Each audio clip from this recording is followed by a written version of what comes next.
आज की रेसिपी मुझे पता है आप सबकी फेवरेट होने वाली है।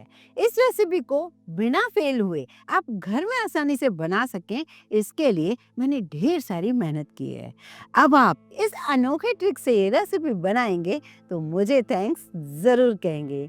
तो आज हम छेना ना बनाते हुए आपकी मेहनत बहुत कम करके आज डायरेक्ट पनीर से हम रसमलाई बनाएंगे। तो चलिए इस रेसिपी को बनाना शुरू करते हैं। 200 ग्राम का पनीर लिया है। अब इसे मैं पहले एक परात में टुकड़े कर लेती हूँ। आज मैंने बाहर का लिया है। पनीर बस ताजा होना जरूरी है। अब मेरा मन करे तो मैं हथेली से इसको और ज्यादा मैश करूं, पर मैं आज चाहती हूँ अब ये मेहनत भी मत कीजिए। घर में मिक्सी तो सब घरों में होती है, छोटे जार में, और इसे ग्राइंड कर लीजिए। अब ग्राइंड करने का भी एक तरीका होना चाहिए। पल्स मोड पे 6-7 बार जब आप चलाओगे तो बस ये ग्राइंड हो जाएगा। इससे ज्यादा मैश करने की जरूरत नहीं है। ज्यादा मैश हो जाएगा तब उसका रसगुल्ले का शेप नहीं आएगा, वो फ्लैट हो जाएंगे। पनीर में पानी बिल्कुल नहीं होना चाहिए। यहाँ भी आपकी मेहनत बचती है, जिससे वो कुछ कुछ जो दाने रह जाते हैं, जिससे रसगुल्ले फटने के चांस रहते हैं, वो प्रॉब्लम भी खत्म हो गई समझो। अक्सर रसमलाई, बंगाली मिठाई बनाने में सारे लोग सक्सेस नहीं जाते हैं। किसी का बिखर जाता है, किसी का टूट जाता है रसगुल्ला, या फिर किसी का टाइट बनता है। कोई ना कोई प्रॉब्लम कुछ लोगों की जरूर आती है। तो मैंने सोचा इसके ऊपर कुछ मेहनत की जाए, जिससे रिजल्ट सबका लगभग अच्छा आए। अब आप चाहें तो आप हथेली पे घिस दें या फिर मिक्सी में करें। अब बारी आती है कि हम इसमें मिक्स करने जा रहे हैं कुछ, जैसे कि मैं इसमें 2 टीस्पून मैंने डाला है कॉर्नफ्लोर, ठीक है। उसके बाद हाफ टी स्पून मैंने डाला है मैदा। अगर आप चाहें तो मैदे को स्किप कर दीजिए, 2.5 से 3 चम्मच ही आप कॉर्नफ्लोर डालिए। टीस्पून बोला है, टेबल स्पून नहीं, बस इस बात का खास ध्यान रखिए। मैं आपको डिटेल में इसलिए समझा रही हूँ कि आप कोई गलती ना कर बैठे। उसे भी हमें हल्के हाथ से मिक्स करना है। अब बारी आती है, हम पहले चाशनी बना लेते हैं। मैंने बड़ी सी कढ़ाई ले ली है। अब इसमें मैं 4 कप पानी और 1 से 1.5 कप चीनी डाल रही हूँ। आप 2 कप भी डाल सकते हो, 1.5 कप से भी आपका काम चल जाएगा। और इसे हम उबलने रख देते हैं। जो भी घर में बड़ा गैस हो, मतलब एक छोटा एक बड़ा होता है, आप बड़े चूल्हे पर रखिए, क्योंकि हमें अच्छा बॉयल चाहिए। दूसरी साइड मैंने 1-1.5 कप पानी गर्म करने इसलिए रखा है कि अगर 15-20 मिनट ये रसगुल्ले पकने में हमारी चाशनी गाढ़ी हो जाए, उस समय अगर हम ठंडा पानी डालेंगे तो हमारे रसगुल्ले फ्लैट हो सकते हैं। आप सभी जानते हो कि रसगुल्ले की चाशनी जो होती है बहुत पतली होती है। मैंने एक बड़ा सा बर्तन लिया है। छोटा बर्तन ना लीजिए, पतीला वगैरह मत लीजिए, थोड़ा सा चौड़ा सा लीजिए, जिससे वो खुले में पकेंगे ये। कभी कभी छोटे बर्तन होने की वजह से भी रसगुल्ले हमारे टूट सकते हैं। उन्हें जगह नहीं मिलती, आपस में टकरा टकरा के भी टूट जाते हैं।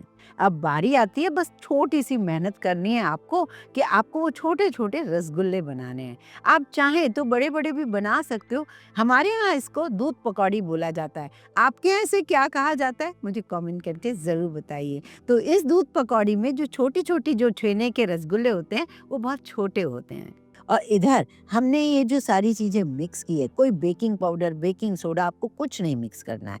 हल्के हाथ से छोटे-छोटे बॉल्स बनाइए, कुछ घी नहीं लगाइए, ऑयल नहीं लगाइए, बस हल्के हाथ से आप ऐसे गोल-गोल बनाइए। और जब आप गोल-गोल बनाएँगे ना, आपको समझ में आ जाएगा कि जो हमने ये मिश्रण लिया है, इसमें कोई भी क्रैक्स नहीं आ रहे हैं, मतलब मिश्रण बिल्कुल सही है। आपने देखा ना, पनीर को फाड़ने का झंझट, पनीर को घिसने का झंझट, वो सारा खत्म हो गया है।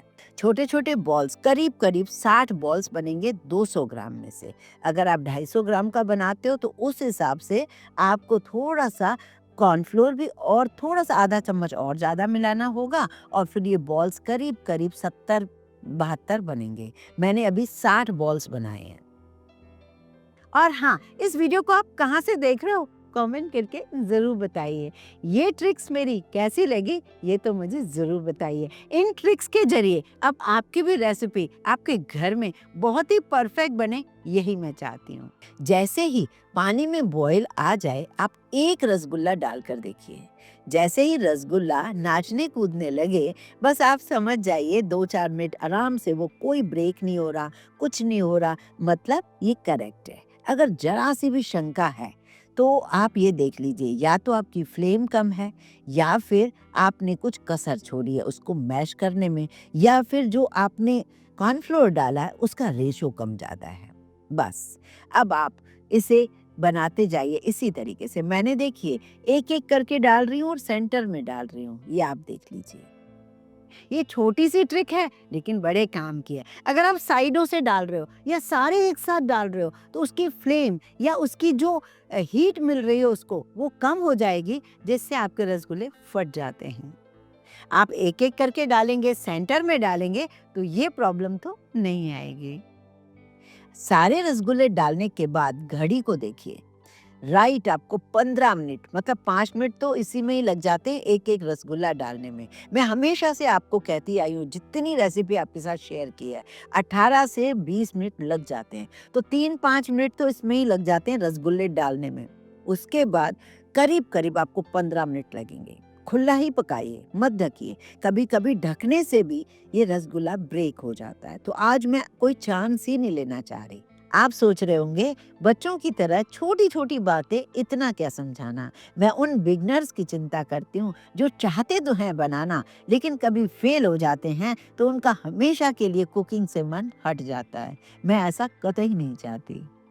तो फुल खुले पे जब आप बॉईल करेंगे, फिर भी थोड़ी सी अगर कसर रह गई, आपको पता नहीं चल रहा है कि वो बना है कि नहीं है, तो बस छोटा सा ट्रिक देख लीजिए। पानी का कटोरा ले लीजिए, उसमें एक रसगुल्ला डालकर देख लीजिए। वो अगर नीचे बैठ जाता है, मतलब रसगुल्ला तैयार है ना बढ़िया सी ट्रिक? कमेंट करके ज़रूर बताइए। इसको पानी में भी मत डालिए क्योंकि हम रसमलाई बनाने जा रहे हैं। बस गैस बंद कर दीजिए। अब बारी आती है, या तो रसगुल्लों का एंजॉय करिए ऐसे ही, कोई इलायची पाउडर डाल सकते हो या फिर रोज वाटर डाल सकते हो, 2 या 4 बूंदें केवड़े की एसेंस डाल सकते हो, तो आपके वाइट रसगुल्ले तैयार हो गए। और नहीं तो आप रसमलाई बनाइए। चलिए अब रसगुल्ले को ठंडा करने के लिए एक तरफ रख देते हैं, रसमलाई बना लेते हैं। अब बारी आती है, क्योंकि हम रसमलाई बनाएंगे तो इसके लिए ले रही हूँ मैं दूध। दूध फुल फैट लेंगे तो ज़्यादा अच्छा है। कच्चा लेना है तो कच्चा ले लीजिए। मैंने करीब-करीब 3 कप दूध ले लिया है। उबला हुआ लेना है तो उबला हुआ भी ले सकते हैं, बस मलाई मत डालिए। हम थोड़ी केसर और इलायची भी डाल देंगे जिससे कलर बहुत परफेक्ट आए। जितना भी आप दूध ले रहे हो, जैसे 3 कप ले रहे हो, 4 कप ले रहे हो, तो उस हिसाब से आप उसको आधा कर दीजिए, पका-पका के। और चीनी जो है बहुत ज़्यादा नहीं डालनी है। मैं यहाँ पर चीनी 1/4 कप डाल रही हूँ। अब ये चीनी पकेगी, जब ये दूध गाढ़ा हो जाए, इससे ज़्यादा गाढ़ा ना करें, क्योंकि ये जो रसगुल्ले हैं हमारे, ये ठंडे होने के बाद जब इसकी चाशनी हटा देंगे, इसमें डालेंगे तो इस दूध को पिएंगे। तो अभी हम पहले रसगुल्ले ठंडे हो गए हैं, उसे हम छन्नी में डाल देते हैं, जिससे पूरा जो सिरप है, शुगर सिरप, वो नीचे बह जाए। मैं आपको कट करके भी दिखाती हूँ। देखिए कितना सॉफ्ट है, रसीला है, अंदर कितना स्पॉन्जी है। ऐसा ही तो चाहिए हमें रसगुल्ला। मुझे लगता है, मुझे पूरी उम्मीद है, जो मैंने मेहनत की है वो सफल होगी। आपके घर भी परफेक्ट रसगुल्ले बनेंगे। अब बारी आती है कि इन रसगुल्लों को हम इस दूध में डालें। अब दूध में वैसे तो यूं ही डाल दीजिए, ड्राई फ्रूट की कतरन डाल दीजिए, पर कुछ ड्रॉप्स मुझे डालने हैं इमल्शन। वो इसलिए डाल रही हूँ क्योंकि मैं आज की रेसिपी बना रही हूँ बसंत पंचमी के लिए, तो थोड़ा सा मुझे बसंती येलो कलर चाहिए। केसर से उतना अच्छा कलर आया नहीं है, सो मैंने इसमें मैंगो का इमल्शन डाला है। ये बिल्कुल पूरी तरीके से ऑप्शनल है, आप चाहें तो स्किप कर सकते हैं। तो बस इसे बनाइए और मुझे लगता है आज आप मेरी तरह उतने ही खुश होने वाले हैं, जैसे कि आपने सारे ट्रिक्स देखे हैं। अब आपकी ये रेसिपी बहुत ही परफेक्ट बनेगी। अब बारी आती है कि ये चाशनी जो है अक्सर हम वेस्ट करते हैं। क्यों वेस्ट करते हैं? क्योंकि जब हम बाहर से रसगुल्ले लाते हैं तो इसमें रीठा वगैरह डला रहता है। तो अब हमें इसको कुछ नहीं वेस्ट करना है क्योंकि रीठा हमने डाला ही नहीं है। इसको आप छान लीजिए पतली छन्नी से, उसके बाद इसको उबाल के थोड़ी गाढ़ी कर दीजिए, फ्रिज में रख दीजिए। जब भी कुछ मीठा बनाना है तो आपकी वेस्ट नहीं होगी ये चीनी। यही चीनी काम भी आएगी। है ना मज़े की बात? बस अब आप इसको कम से कम 4 घंटा तो फ्रिज में रख दीजिए, जिससे ये जो रसगुल्ले हैं जिनकी हमने रस निकाल दी, तो वो वापस से इस दूध को एब्ज़ॉर्ब कर लें। ठीक है? तभी तो बहुत मज़ा आएगा इसे खाने में। और मन करे तो ओवरनाइट भी रख सकते हैं। आपने तो देखा ही होगा इन कुछ सालों में मैंने ढेर सारी छेने की आपको रेसिपी बताई है। बेक्ड रसगुल्ला भी आपके साथ शेयर किया है जो गुड़ वाला, जो कि कोलकाता की खास डिश होती है। तो बहुत सारी रेसिपीज हैं, आप उनकी लिंक यहाँ देख सकते हैं। जो मन करे आप बनाइए और डरिए मत, डरेंगे तो कभी नहीं बना पाएंगे। बनाइए, एक बार बिगड़ेगा, दूसरी बार बिल्कुल नहीं बिगड़ेगा। आपको पता चल जाएगा कि आपकी गलती कहाँ है। कैसी लगी ये रेसिपी कमेंट करके ज़रूर बताइए। मेरी इस रेसिपी से अगर आपको थोड़ी सी भी हेल्प मिली हो तो प्लीज़ लाइक कीजिए, ज़्यादा से ज़्यादा शेयर कीजिए फ्रेंड्स और फैमिली को।